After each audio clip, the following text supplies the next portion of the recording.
All right, so you just got your puppy and now it's time to walk it. Now, a lot of people are very excited about this because, you want to show off your puppy to the rest of the world, and you put the leash and the collar on, you go outside, you go, "Hey neighbors, look at me, got a new puppy." And you start tugging the puppy, and the puppy's resisting, putting its bum down, doesn't want to behave, or doesn't want to follow you, or is all over the place. That's often because it's the first time they actually do this. So because they're not used to having a collar or a leash on, put a collar on right away when you get the puppy so they can kind of get used to it.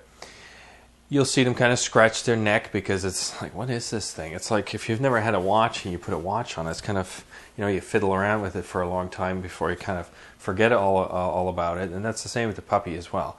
Especially if it's if you bought an older dog, then they're probably used to it. But if it's a puppy, then they're not used to it yet. So they'll be scratching their neck. So it's not fleas, it's just a collar. It's kind of, what is this thing?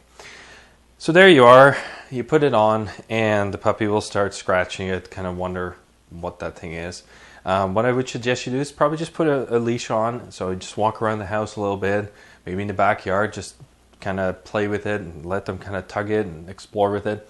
Maybe let the leash go and just let the puppy kind of take it for a spin. That way you just let them get used to it, because I've seen some puppies do this. They really resist, and they actually pull backwards, and sometimes their collar comes off if it's not adjusted properly, and you don't want your puppy to take off on the street or something.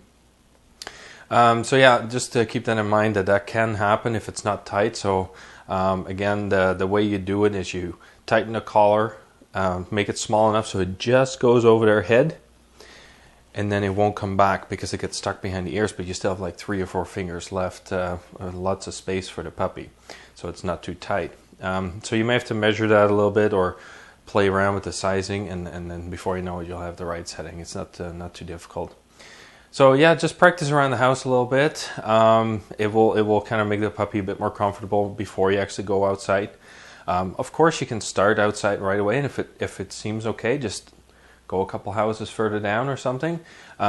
Very often, you end up kind of walking back and forth in front of the house a little bit, and then as the puppy seems to be ready, you just go a little bit further. Maybe in a day, you could go to the end of the block. Sometimes it could take a couple days before you get that. Just feel it out, see how your puppy is doing, of course. Now, the other thing I would like to mention is don't get those retractable leashes, because you want to be kind of in control of your puppy a bit better. Those retractable ones, you don't seem to have too much control over the puppy, and what ends up happening is they take the lead because you allow them.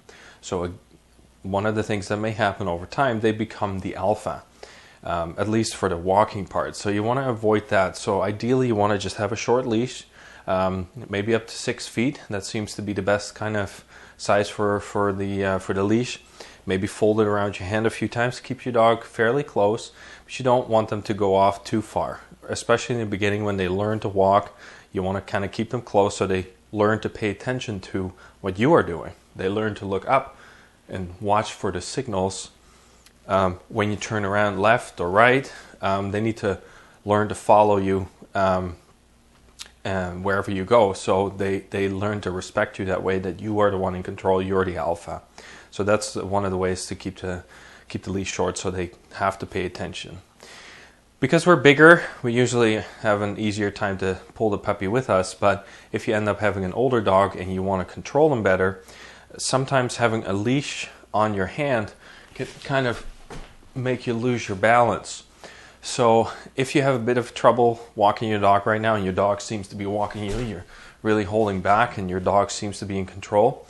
If you don't really know how to fix this problem, what you can do is use the loop of the leash, wrap it around your waist, put it through the loop, and then attach it to your dog. That way you have a stronger center of gravity, because you're now having the dog around your leash or around your waist. So instead of losing your balance or your control by the dog pulling you, it's a lot harder to pull you sideways because your center of gravity is a lot more solid this way. So the other thing is too, the leash is shorter, so when you turn, the dog has a very hard time resisting it, so they are forced to follow you. So walking your dog with the leash around your waist will give you a lot better control, plus the dog will learn to really pay attention because you're now forcing them to follow you. The other thing you can do is learn to walk through your dog.